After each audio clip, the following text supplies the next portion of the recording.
కన్నీళ్ళు ఏంటండి? కన్నీళ్లు కాదురా, హ్యాపీ టీయర్స్.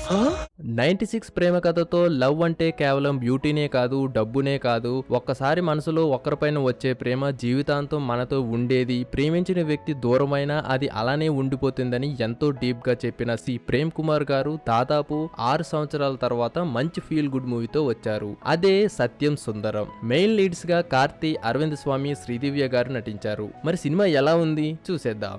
ఏ simple super emotional heart touching movie అంటాను నేను. మీరు సినిమా చూసిన తర్వాత ఖచ్చితంగా మీకు ఉన్న జ్ఞాపకాలు మీ ఊరు ఖచ్చితంగా గుర్తుకొస్తాయి. మనం కొన్ని కారణాల వల్లనో లేదా ఉపాధి లేదనో సొంత ఊరిని విడిచిపెట్టాల్సి వస్తుంది. మన చిన్నప్పుడు అనుభవాలు, జ్ఞాపకాలు తప్పని పరిస్థితుల్లో వదిలేసి వెళ్లాల్సి వస్తుంది. అలాంటి కోవనకు చెందిన సినిమానే ఈ సినిమా. సినిమా చాలా స్లోగా వెళ్తుంది, బట్ మీరు ఎక్కడ బోర్ ఫీల్ అవ్వరు. సెకండ్ హాఫ్ లో జల్లికట్టు అనే ట్రెడిషన్ చూపించారు. మన తెలుగు ఆడియన్స్ కి అది అంతగా కనెక్ట్ కాకపోవచ్చు. తమిళ్ ట్రెడిషన్స్ కనిపిస్తాయి అక్కడక్కడ. తెలుగు అనువాదం కాబట్టి తెలిసిన ఊరు పేర్లు ఆడారు. అసలు స్టోరీ ఏంటంటే, సత్యం అలియాస్ అరవింద్ స్వామిని గుంటూరు దగ్గరున్న ఉద్దండరాయి పాలెం తమ తాతల కాలం నాటి ఇల్లును బంధువులు చేసిన మోసం వల్ల అమ్మవలసి వస్తుంది.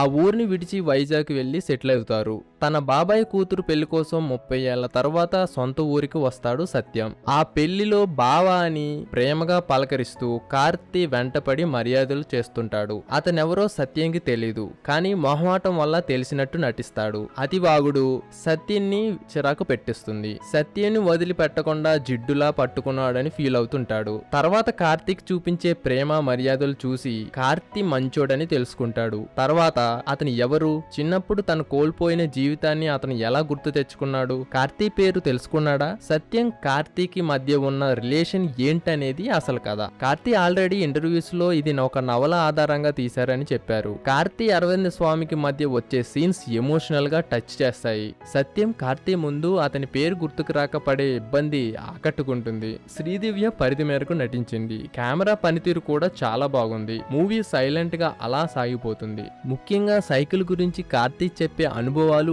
ఆడియన్స్ కి నచ్చుతాయి. కానీ నెమ్మదిగా సాగే కథనం ఓరమాస్ ఆడియన్స్ కి, ఈ జనరేషన్ కి నచ్చకపోవచ్చు. Emotional scenes Karthi, Aravind acting చాలా బాగా చేశారు. మ్యూజిక్ కూడా కథకు తగ్గట్టుగానే ఉంది. Director C Prem Kumar well returned గా అనిపించింది.